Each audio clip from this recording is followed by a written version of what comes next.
In today's video, I'm going to teach you how to seamlessly incorporate audio files into your Google Forms to enhance your assessments. Now let's embark on this process step by step for a comprehensive understanding. First, start by opening your web browser and navigating to the Google search page.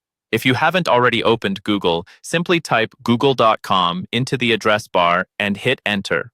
Once you're on the Google homepage, locate the search bar at the center of your screen. Type in how to use audio files in Google Forms for assessment and press enter. You'll see a range of results displayed. Choose the most relevant source to get a general overview and some useful tips on integrating audio files with Google Forms. Now, let's dive into Google Forms itself, ideally starting with the basics if you're not already familiar with the platform. Open Google Forms by logging into your Google account and clicking on the Google Apps icon, a small grid view of dots typically found at the top right corner of your screen. From there, simply select Forms from the list of applications. Once in Google Forms, you can either choose to create a new form by clicking on the blank option or use an existing form you want to modify.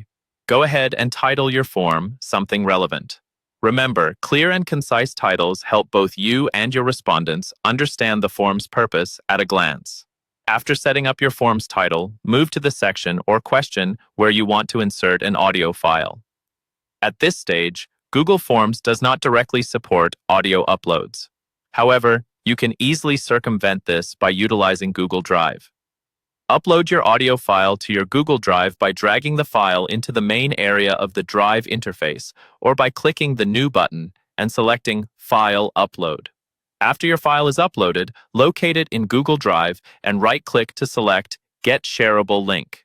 With the link copied, return to your Google form. Instead of a direct audio upload, you'll be adding your audio in a format that respondents can access through this link. In the question field of your form, you can paste the link with associated instructions such as, listen to the following audio clip using this link, then provide your response. Your respondents can then click on this link, listen to the audio file on Google Drive, and return to the form to answer any related questions. This workaround functions neatly in any form of assessments where audio is necessary, expanding the potential of your assessments beyond the traditional text. That's it. You now have additional media enhancing your Google form to create more dynamic and engaging assessments. Remember, integrating multimedia elements like audio files can significantly enrich the educational experience. That brings us to the end of our tutorial today. With these simple but effective instructions, you can elevate the functionality and interactivity of your Google Forms in no time. If you have further questions or need additional assistance, feel free to check more resources or join community forums. Thank you for watching and happy form creating.